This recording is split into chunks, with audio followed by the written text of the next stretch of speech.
I mean, you went to people's houses if you want to talk to them, because that's the only way you could talk to them. We didn't have Zoom. We didn't have live video. So, that's what we had to do. And now the problem with that is sometimes the whole financial and time freedom, they worked against each other. Like the more financially free I became, the less time I had, because I created this machine that I had to keep moving by me constantly being out in people's living rooms. So I'm not saying that there's not a place for that.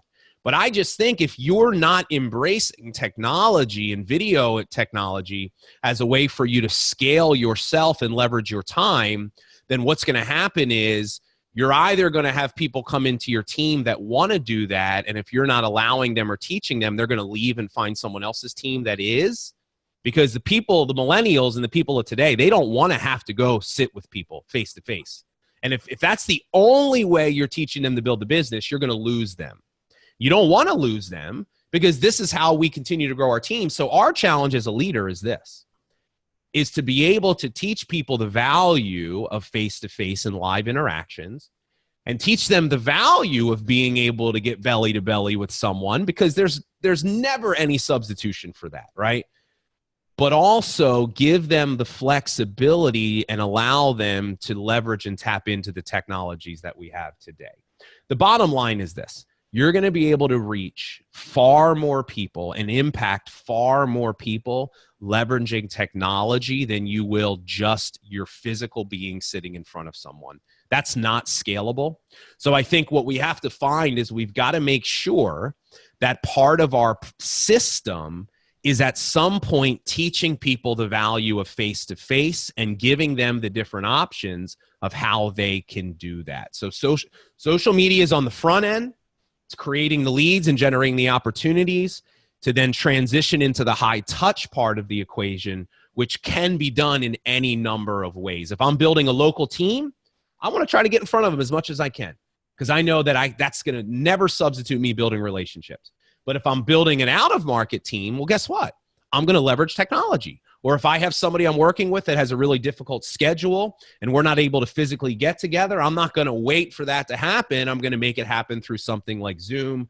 But I think giving people options is important in the world today. If we're too rigid in our thinking and our approach, and we have a fixed mindset and we're not open to change and innovation, then I think that that's going to create a negative environment for us on our team. We've got time for one or two questions here. If somebody wants to speak up, I see Preston Fields, who's been telling me about LinkedIn for quite a while, and Bob confirmed that for you, Preston, that you're headed in the right direction. Aaron Hedges, that's on here up in the Chicago area, that I know has followed Bob for quite some time. Anybody with any questions, anything they'd like to say before we wrap it up today? I just can't tell you how appreciative we are of Bob spending the time with us today. Anybody else? Hold your hand up, speak up. If not, we're going to wrap it up here. All right, Sam, go ahead. Did I see you waving your hand there? Hi, sorry, it's not as much as a question, but hi, Bob. Hey, Sam. All I want to say is thank you for this, because over the last few weeks, I've felt really stuck, and I just felt like what I used to do on my Facebook and Instagram, it just wasn't working, and I felt like I had a block. So I started reading more every day, and I got into the habit of getting up, meditating, then reading, and doing my gratitude and everything else. And I have sort of slowly felt different and things moving. I'm not afraid of people saying no's. I've messaged hundreds of people and I get no's, but my sales sort of have dried up and everything else, and it was all in my mind. So I feel that what you've just said tonight has all of a sudden just given me this like sort of clarity. I don't know, you've sort of confirmed the way I was thinking, because I just got the feeling that people were getting sick of social media and what was on my Facebook. Or I think people in general are getting a bit fed up of what's going out on Facebook in the masses, and they're just switching off from it. And I think you just like sort of confirmed everything for me. I feel like now I feel free somehow. Yeah, that's awesome. Why I felt emotional before. So I just like to say thank you. That's awesome. And I think that that realization for you is so big. Here's the other thing I'll say in that area is we have to remember what people are really buying when they join our team and buy our products. They're buying you. They're buying you. And I think it's really easy for us to look at social media and say, man, there's just not an opportunity out there anymore. Everybody's selling products. Everybody's doing this. Well, that's a limiting belief. And it's a story that will hold you back. See, here's where you need to change your story. There is still an opportunity on social media for you because there is no other you. There is no one else on this earth that can teach the way you teach, that can tell a story the way you tell a story, that can serve or love or impact the way that you can, because there is no one else on this earth that has had the same experiences or perspective as you. And I think a lot of times it's really easy for us to get stuck in this kind of imposter syndrome, like, who am I? Well, Bob, who am I? I don't have the big team. I haven't had all the success. Why are people going to listen to me? Once again, that's a limiting belief. Here's the belief that you need to adopt. You do not need to have $1 million in your bank account or 10,000 views on your video to impact the life of someone else. And what I will tell you is this, and I truly believe this with everything that's in me. The world needs to hear your story. The world needs to hear your story, and not just of success. If you don't have success, your story of getting through challenges and struggles and not quitting. See, that's the part of the story that inspires people, not the success. We forget that. We forget we go through what we go through in life for a reason. And I believe that the world needs network marketing because of the gift that we've all been given of our own personal development and growth. And I'll just tell you this, there are a lot more people out there in the world today that are hurting than those that are helping. And this is a world we live in today, one where character is absent in a lot of our leaders. And if we can be that light, if we can step into that, share who we are, share what we learn, here's the magic in this happening. To the degree that you can impact and serve others, all of a sudden things begin to show up. Stop trying to sell and promote all the time. Focus on helping other people, right? Focus on sharing what you're learning that's impacting your life for the benefit of others. And I'm telling you, this is the solution. There's 3 values that guide the mission of the work that we do with this thing that we call legacy leadership. And those 3 values are love, service, and growth. And here's what I know to be true. To the degree that you can do those 3 things through your business, love yourself and love others. And remember, that doesn't mean the way you feel. It means the way you act towards them.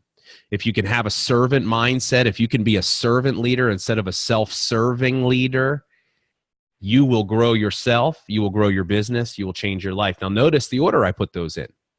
Serve before grow. See, because we have a lot of people in this profession that are professional learners, that are personal development junkies, that all they want to do is learn, learn, learn. They're getting ready to get ready. They never do anything. You don't grow through learning. The last thing most of you need to do is go watch another Facebook Live. You got to go talk to somebody, because here's the beautiful thing. You can't give to others what you don't give to yourself. So give yourself the gift of love and compassion. Go out and serve others from that place and watch yourself and watch your business grow. And those are the 3 things that I think will make the biggest difference in your business and in your life.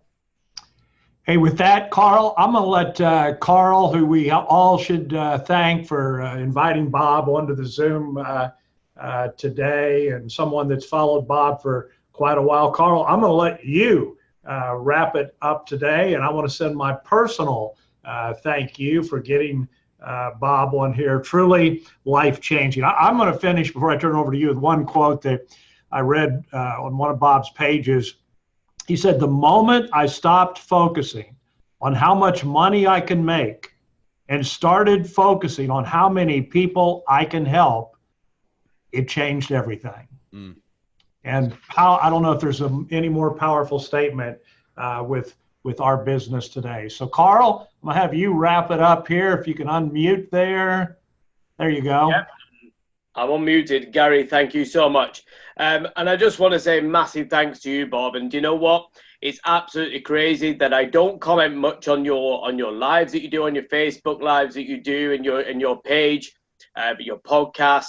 Do you know why? Because you are always playing in my car on my journey to work every day and on my journey on the way home. So your content, I've followed you for a good number of years now, and I have never listened to anybody that is such a straight talker, and that I will put it in this context, that what comes out of your mouth is just so transparent and so connecting. It's powerful. I absolutely love it.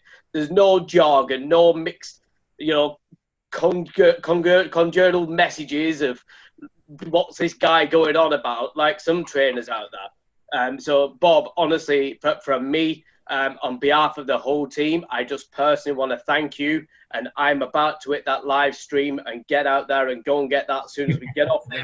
Nice. I can't wait. That's my next journey in the car, listening to that stuff as well. But so thank you so much, Bob, for taking out your time today. If you don't follow Bob's your podcast, Your Virtual Upline podcast, get on it and go and listen to all of the podcasts. Scroll right back down to number 1 and go all the way up. And listen to number 68, I think it is, which is Embrace Your Inner Weirdo. Because there are weirdos out there. And we are weirdos. Now, if you don't know the message to that part, you need to go listen to that particular podcast. Bob, thank you so much. And thank you to everybody. Gary, thanks for having me. Thanks for your time, everybody. Take care. Thanks, everybody. Thank you.